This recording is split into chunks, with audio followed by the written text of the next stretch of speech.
Она просто отдел. Туда только жұмыс істейміз.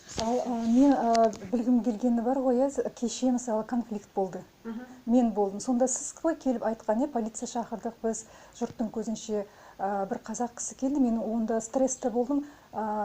Мен сізді вообще көрген жоқпын. Сіз көрген жоқсыз ба? Кеше бар ғой, Алеселина, мына жерде конфликт болған. Осы тіл жайлы білесіз бе? Менде қандай әдемі? Кіммен конфликт болды? Біздің қыздар бәрі ана жер бәрі қазақша сөйлейді. Жоқ, сөйлеме. Менде видео бар. Өйткені мысалы заң бойынша мен сізге заңды берейін, жарай ма? Сізге кофе жасап аласыз ғой, Алеселина? Ол сіз емес екенсіз ғой, соны білейін деген, Алеселина. Бірінші сіз кофе жасап алыңызшы, иә? Майеті бәріне. Маған бір көшірмедіңізші? Иә, екі жағын. Орысша көшірмедік, маған я потом өзім оқимын ба? Иә, былай істейікші, Алеселина, сонда бар ғой, мен сіз түсірмей-ақ қояйын, диктофон болсын. Өйткені мен қорқып отырмын, кеше маған полиция шақырамыз деп, сөйтіп шақырды да жазамыз деп сөйтті. Білесіз бе, мен сізге видеоны қазір көрсетемін. Менде видео бар. Өйткені заң бойынша осы конфликт былай болды. Айтып берейін сізге. Өйткені сіз білмейді екенсіз ғой ештеңе. Неге келдім мен? Стройка регистраторов бар емес пе, кеңесшілер, консультанттар да, сонда 3 қыз тұр екен. Жәндегі Мауль мен тағы 2 қазақ қыз тұр екен. Кеше жүрді Айман деген қызы и Фарида деген. Иә, сонда бір жас қазақ қыз ортасына тұрған, мен видео бар, көресіз ғой, қазір көрсетемін. Сол қызға айттым да, қазақша сөйледім. Енді қазақ қой, мына Маульға тиіспей-ақ қояйын деп жарайды. Ол заң бойынша, бірақ біз оғанда сөйлеуге хақымыз бар. Жоқ, неге текші кетеміз енді, бітті, жазам мен Мауль жайлы. Сосын барып, оны жаңағындай ол қазақша білмейді екен. Сосын жаңа шеткі қазақша білетін қызға видеода бәрібір 3-4 адам тұр екен, кезек. Ана екеуі бос тұр. Түсінесіз бе? Сосын мен айттым да, неге олай? Қазақтар, айналамызда қазақтар бір 90-80% расында. Мен бәрін түсірдім. Өйткені бірінші рет емес, бірнеше 2 рет мен жазғамын осы жайлы қазақ тілділерді. Сіз білетін шығарсыз, мен форт. Иә, өйткені жағдай ұшып тұр ғой. Сосын барып, ана жаңа Мауль кірісіп кетті. Мен оған сөйлеп тұрмасам да, ол кірісіп кетті. Көрдіңіз ба? Бүйтеді. Сосын бүйтеді. Неге мен қазір жазам деп диктофон бәрі бар видеода. Несін диктофонды алып жүгіресіз алды. Оған ешқандай шартысы жоқ. Мысалы, ол кемеші. Ондай емес, қазір көресіз. Сосын барып, ол жаза бастағаннан кейін, әрине, маған да не керек қой енді. Дәлел керек, доказательство керек. Сосын мен де түсіре бастадым, бәрі көрініп тұр. Сосын мен олар айтты, ана қызға сілтеді, қасында отырған. Сонда мен айттым да, енді бұл қалай? Мысалы, мына жерде 80-90% клиенттер қазақ, сіз үшеуіңізден біреуіңіз қараған қазақша сөз. Рас қой, дұрыс қой. Сосын сөйтсем, анау жазып тұр. Жұмыс істеудің орнына ол жазып тұр. Сосын ана 2 жігіт келді, менеджерлер да, Арман және де одан мен замдарым. Иә, замдарым. Иә, Мадиарға мен бірнеше рет айтқам ол жайлы. Мадияр только қазақша сөйлейді. Жоқ, өз сөйлегенмен ол ықпал жасаймай тұр ғой, ана жерге мысалы мен жібермейді. Мауль сияқты біреу отырады ана жерде, құдай біледі. Головной офисті да, мүмкін солай шығар. Білмеймін, әйтеуір бір рет мен залда кірген кезде қазақ қыздарға жібереді, бәрі қазақ, бірақ көп сөйлемейді екен. Сосын мен айттым, мен қазақша, не алдым ғой, бұл жолда мен барлық нелерім бар, бәрі қазақша. Иә, мен көрсетем, бәрін сақтап қойдым, әрине. Иә, сосын барып бар ғой, жаңағыдегі соның өзінде сөйтіп әйтеуір не болды, олар келді, мен тағы да айттым, сосын мені не беріп, әйтеуір жіберді. Сөйтіп келсем, мына жерге тағы да орыс қыз отыр екен. Мен паспорт жайлы келдім ғой. Миграция, ол да білмейді екен. Сонда мен қазақша немен, атымен жаңағыдегі не береді сіздерде?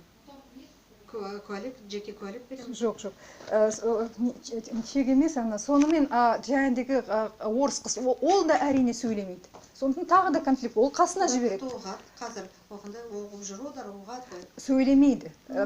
Неге біз оларға үнемі не жасауымыз керек? Жеңілдік. Мен осылай ойласаңыз ғой, например, мен де мен қалада тұрдым, маған, например, тоже осылай сөйлесіп отыруға, иногда тоже тяжело болып кетеді. Ал енді не істейміз, жұмыс істемеңіздер онда? Жоқ, енді жоқ, біз мы же айта аламыз ғой, құшағы прям стараться етіп, например, ол өйтпейді.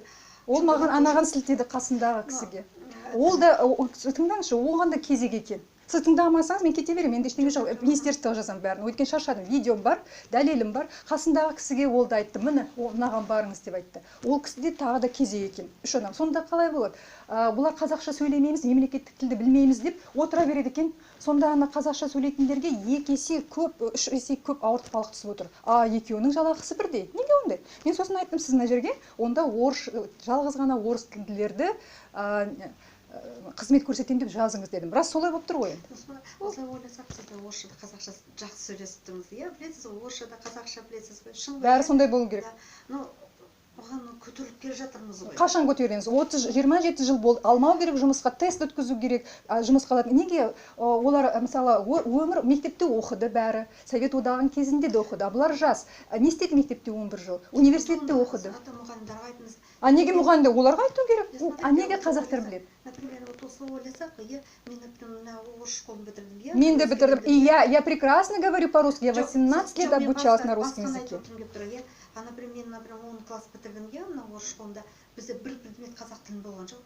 Ол бар ғой, менің кінәм емес. Қазір 30 жыл өтті, курсқа барсын. Жұмысқа алар кезде. Оны айтуға тоже можно. Сіз айтып отырсыз, мен ал енді қазақтар не істейді? Моя вина, ана деп, бәрін бізге етуге болмайды. Кімге? Например, 10 жылда оқығанда, мен, например, 1-ші классқа барғанда, мен бір сөз орысша білмейтінмін. А если вот, например, 10-ші классы бітіргенде, мен уже қазақша ұмытып кетті. Потому что бәрі орысша сөйледік қой. Орысша даже бір предмет болған жоқ. Енді қазір бізге бәрімізге, вот, например, сіз неге сөйлемейсіз, етпейсіз деп, маған айтуға тоже не. Енді онда сіздер жұмыс істемеулеріңіз керек заң бойынша. Өйткені сіздер қазақ тілділердің құқықтарын бұзып жатырсыздар. Қалай түсінбейсіз заң бойынша?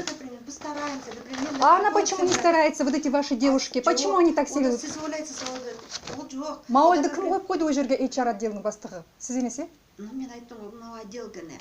Біз кадр вопросы Онда түсінесіз бе, мысалы, Ресейде сондай болсын, жаңағыдай HR отделдің бастығы бір ауыз орысша білмейтін кісі қазақ отырса қалай болады ол? Неге біз өз-өзімізді сонша қорлаймыз? Жоқ, біз қорғамаймыз. Қорлаймыз. Нет, біз қазір үйреніп келе жатыр. Көбінде сіз көресіз ғой. Мен де сізбен қазақша. Мен например тұтқыннан.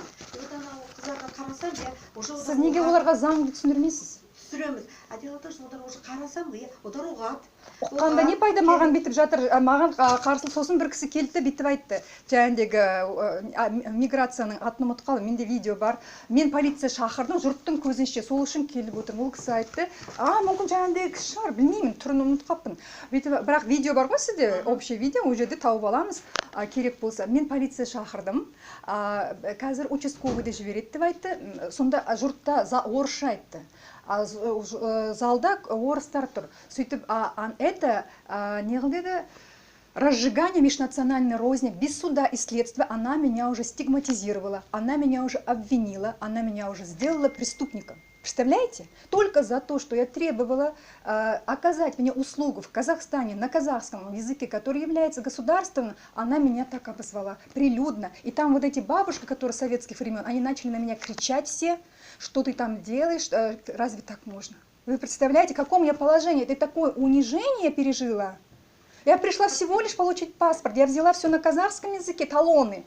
И меня не обслуживали. Как быть? Я тоже 18 лет проучилась. Закончила 2 института. Закончила с отличием школу. 2 института. Я вообще полиглот. Владею 12 языками. Я могу прекрасно говорить и по-английски, по-немецки. Я могу вам доказать. Но как теперь быть с нашими казахами, которые из аулов приезжают?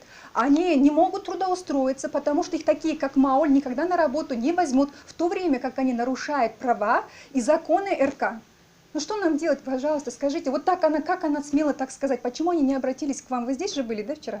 Это где-то, по-моему, случилось до обеда. А енді, видите, они пришли и прилюдно мне пригрозили за то, что я у себя на родине требовала оказать услугу. Все у меня на видео есть. А вот это вот как раз момент я не успела записать, потому что я растерялась. Она в зале при всех меня вот так унизила, оскорбила и сделала меня, я не помню, но на видео есть. Мен не істейміз енді, қандай шешімге келеміз? Так не пойдет. Ана, екі қыздарымыз қазір мен сізге көрсетейінші.